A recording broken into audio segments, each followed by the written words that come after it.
Bam! He just landed at Five Lakes Garage. Guess what we're doing today? We gotta fix our pressure washer.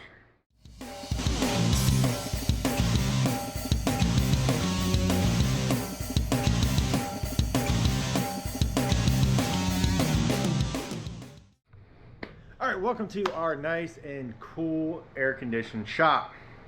Thank you, Uncle Dave, for the air conditions. But yeah, it's like 90-some degrees outside. But we still need to go out there and actually clean stuff. What are we going to use? Well, we're going to use this old pressure washer here that I've had for years. It is just a regular cheap old Homelite that you can get from Home Depot. It's 2,700 PSI, 2.3 gallons per minute. Yeah, for you professionals out there, this is a baby. But it does what we need to do because we're only using it around the house. But what we need to do today is actually swap out the carburetor. And then we're going to swap it out. There's a few tips, a few tricks that I hope we kind of go through in order for you to understand it so you can do it yourself. No sense in sending this over to somebody and wasting your money. Anyway, let's get this guy torn down and see what we got. Vent line right there. Got to get it off. And gotta love it when you can't find your tools, man. Alright, so a quick clip here and that comes off. So now this guy should be, hopefully you can get it off. I would hate to have to take the engine out or engine off the stand in order to get to it. Alright, got another vent hose. Oh my gosh, you got to take that off. Alright, this is when the project gets a little bit more involved. I'm going to go ahead and loosen up the mounting bolts that holds it to the frame just so I can back it away enough to actually get this thing off. It's going to be a lot of Lamaze breathing on this one. So this is when you buy something that you're not putting a lot of money into. You don't buy that type of engineering. Now if I got an industrial one, I'm pretty sure all that would have been ironed out with the engineering part of it.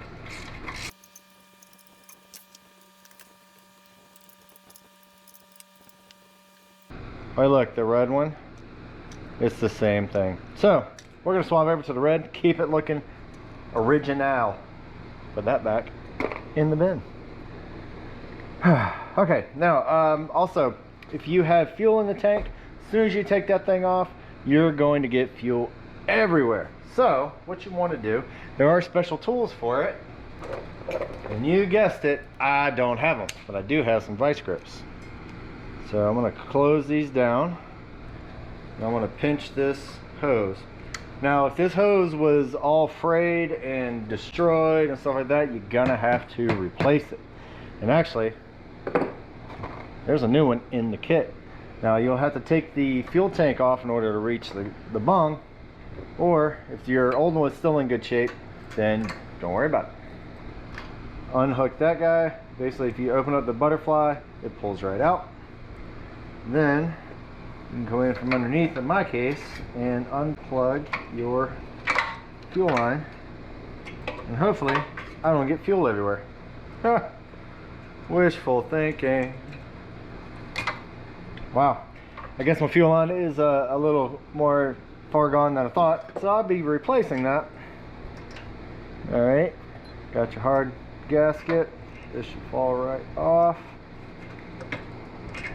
Alright. Oh, you've got to be kidding me. Alright, ended up having to take the fourth one off, so now this thing's going to be flopping around.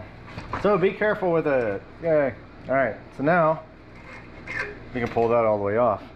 Now a couple of things that actually starts the leak will be around this gasket here and also around the bowl. Sometimes those leak and sometimes it just orifices get clogged. This one looks pretty nasty, but you could clean this up and put it back on and it'll work fine. But for the 20-30 bucks or whatever, I just got a new one. So now since I just ripped my fuel line, I got to get the fuel tank off in order to fix that. Now most of the time you're not going to use all of your gaskets. Sometimes it is for a different model. So match up the ones that you have. Bam, that'll work. Alright, so when you're trying to get the gaskets off, try to get a little bit of help with it because you don't want to leave any of this stuff on the surface. If you leave it on the surface, it will not seal. And then we're right back doing the same thing again. All right, that one came off pretty clean. Couple little spots. Get it off from the fingernail. There you go. Nice and clean. All right, so there is a little channel. So this little channel right there actually corresponds with the hole in this gasket. So when you put it on, you got to make sure that that hole, come on, you need like 5 sets of hands. All right, so now we're ready for this guy. All right, make sure all the surfaces are clean. And I have to say, this is one reason why you get what you pay for. If you look at there, that's not machined very tight. So if you want, hit it with some sandpaper, make sure that's nice and flush. I'm gonna put my faith in this gasket over here and make sure that that is gonna work. First, I gotta get this thing on there. And since it's completely off its mounts, I should be able to move this thing. There you go. So let's see if I can get this guy on there. Of course. Alright, so now I can let my vice grip go. I'll get my hose back into its normal circumference. Alright, so there's a special tool to actually crimp off these hoses that you don't leave marks on or anything like that. They're made out of plastic. They're actually pretty good. I don't have them.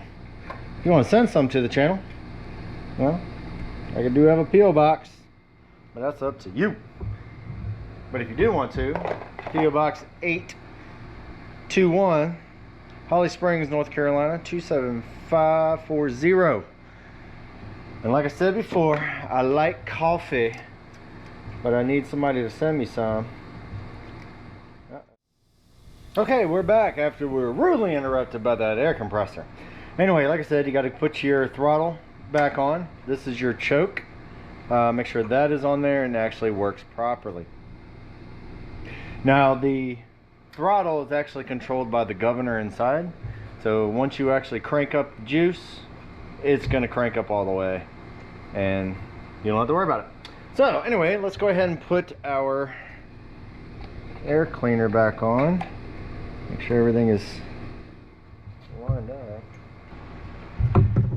Alright, once you get all your screws in, get your air cleaner back on, make sure all your springs are there, everything else. Look around, see if you have any spare parts left over. And if you do, figure out where they're going to go. Anyway, so now you get the fun part of putting all your bolts in for the base.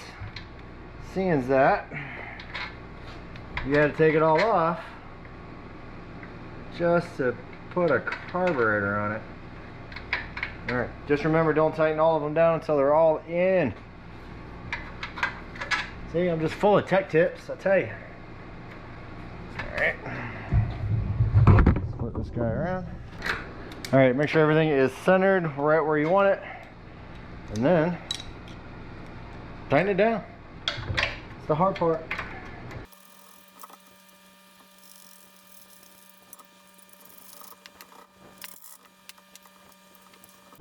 Alright, there you go. That's about all we can really do for this thing right now. Only because I don't have parts.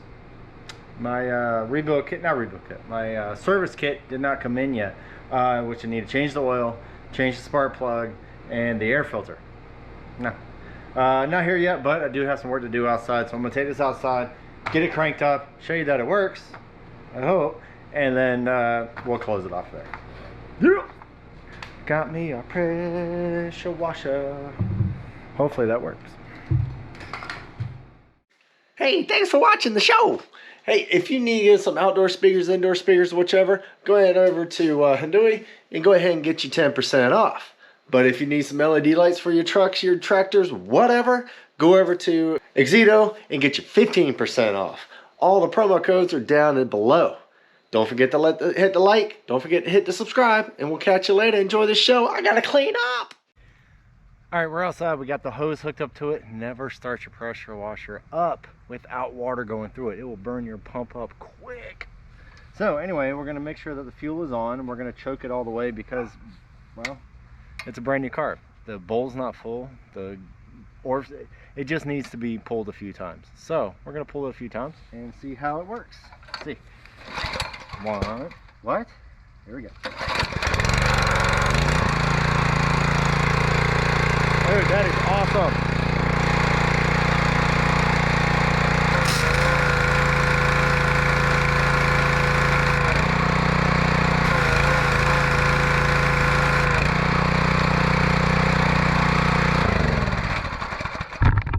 Dude, that is fantastic. I am so glad that this thing's actually running properly. Before, I had to choke all the way up there and it go, yeah, didn't like it. Don't need to do that anymore. So now I need to get this into the backyard and get Corbin something to do. So anyway, check us out next time when we actually fix our chainsaw, because that thing is way dangerous right now. It won't shut off. I had to play with it. But yeah, check all that stuff out on future episodes of 5 Lakes Garage.